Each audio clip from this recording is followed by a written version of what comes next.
Hello everyone, and welcome back to me, Shiva Wilson, and my channel, which is all about legalizing recreational cannabis in the UK.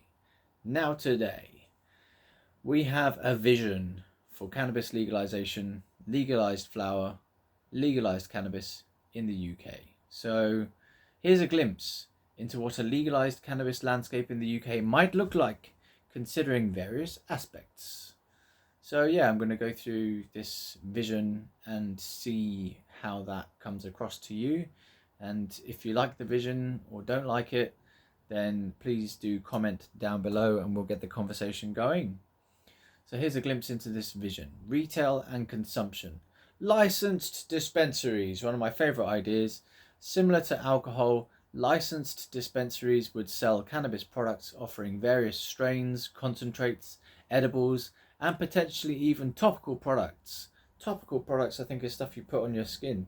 That's weird, isn't it? How would that work? Would it actually make your skin get stoned? I don't know. Age limits. A strict minimum age for purchase, likely 18 or 21, would be enforced. I think that's wise. You've got to keep it out of the hands of young people because their brains are still developing, and we know from studies that it's been suggested that if you use cannabis while you're too young, while your brain is still developing, it can have a mental health impact on you in the future, which is what happened to me. In fact, I used it when I was about 16, 17, 18, and by the time I got to age 20, I was full-blown in psychosis, having delusions and hearing voices and acting extremely strangely and saying weird things. More weird than I am now. Yeah, I subsequently got medicated for it and I'm okay now, by the way. By the way, yeah. There's more to that story that I might talk about later. Not in this video, in another video, separate video. Anyway, so you've got age limits there. Likely 18 or 21. That's a debate to have, isn't it? What do you think it should be? I think it should probably be 21. So people have to wait until the age of 21 to get their cannabis products. Like it is in America. I'm not sure about Canada. But yeah, like it is in America, 21 is the age of consent for cannabis products.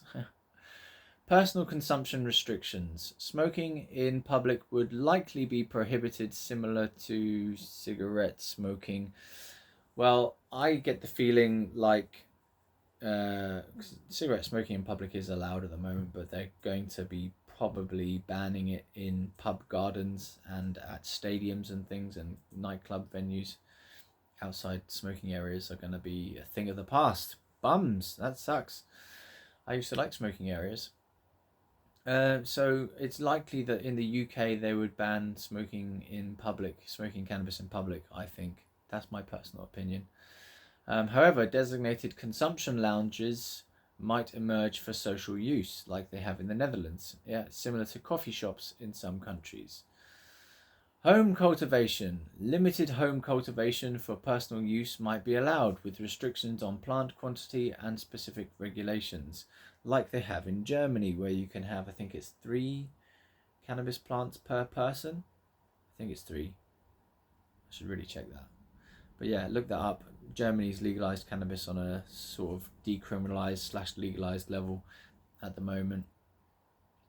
And they can grow up to 3 plants per person, and yeah, I think it's like maximum 12 per household or something. Have a look at that online. Regulation and control. So strict product testing. Cannabis products would be rigorously tested for potency, purity, and the presence of harmful contaminants. This would ensure quality and safety for consumers. Age verification. Strict age verification systems would be implemented to prevent underage access to cannabis products. So this all sounds good, doesn't it? It seems to counteract the stuff I was saying in a previous video about all the reasons why the government don't want to legalize cannabis. This kind of shows a vision that would actually work, and it seems to be addressing various of the obstacles.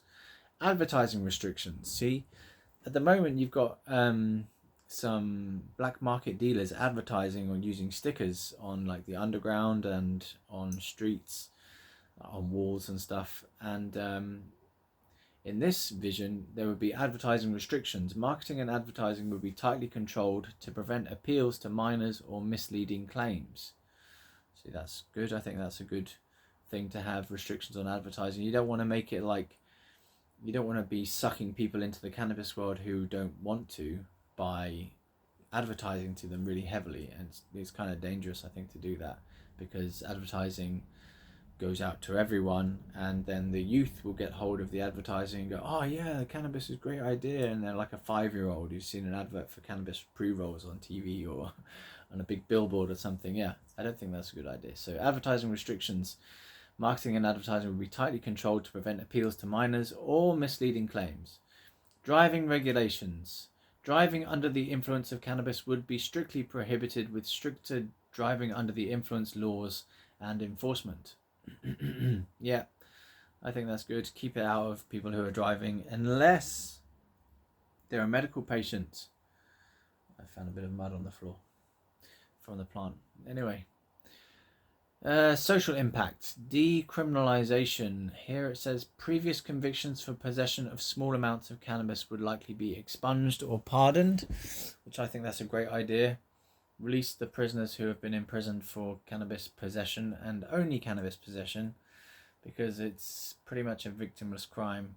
It's only self-harm if you think of it as being a harmful thing. You're only harming yourself by smoking cannabis. And I would say you're not even harming yourself. You're giving yourself some beneficial medical, spiritual substance to enrich your body state and mind state. Focus on harm reduction. Public education campaigns would emphasize responsible use, harm reduction, and the risks of cannabis use. So there should be an educational program that comes out with this. If they legalize it, or when they legalize it, there should be an educational program that tells you all about cannabis, the associated risks and the associated benefits, the medical uses for it, harm reduction, responsible use. Yeah. Now, there would be reduced pressure on law enforcement. Resources previously devoted to cannabis-related crimes would be redirected towards more serious issues. Now, there's the potential for job creation as well. The legal cannabis industry would create jobs in areas like cultivation, processing, retail, research, and testing. So the whole big industry would spring up virtually overnight if they change the laws to make cannabis legal, with jobs in all kinds of areas of cannabis. Economic impact. The tax revenue. The government would generate tax revenue from the sale of cannabis products, potentially used to fund public services or initiatives related to cannabis use. Yep, public services or the educational program I was mentioning. Tourism. The UK could see an increase in tourism from countries where cannabis is illegal, particularly for cannabis-related tourism. So you might get a load of people coming around to the UK to get involved in our cannabis market when it becomes legal. I'm going to say when. Be positive, be optimistic when it becomes legal. Tourism. Now, some people might not like that idea, but I think that's cool. People can come over and have a cannabis holiday over in Britain if they want to. Yeah, not right now, only when they legalize it. Investment. The legal cannabis industry would attract investment, contributing to economic growth.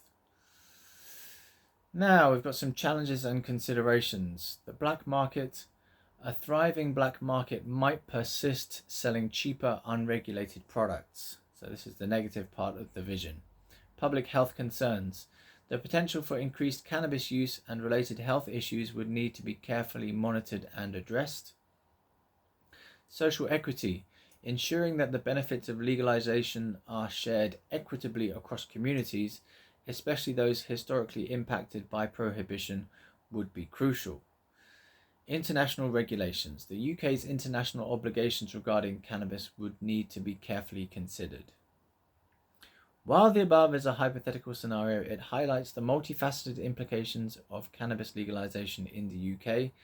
The actual implementation would likely vary based on political decisions, public opinion, and ongoing research. So yeah, what do the people want? What does the politician think that it's a good idea to do? And what does the research say?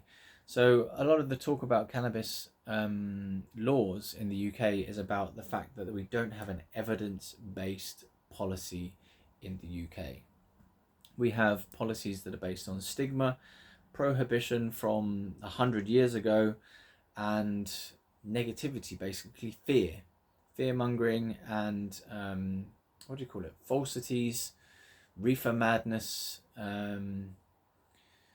stigma. Yeah, it's all been stigmatized, and we believe a lot of false things about cannabis. The average person who doesn't know much about cannabis thinks it's basically a wrong, evil, devil's lettuce, morally unacceptable, morally reprehensible thing to be involved with or do.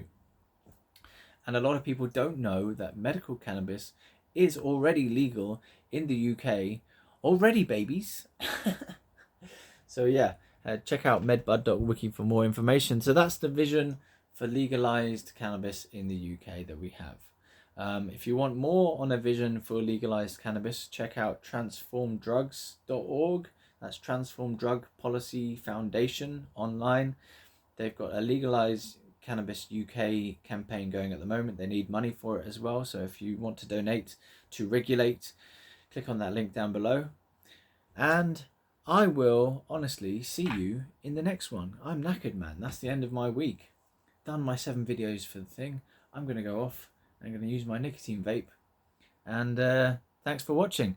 I've been trying to legalise recreational cannabis in the UK. You've been watching me, Shiva Wilson. Like, share and subscribe. And as I said,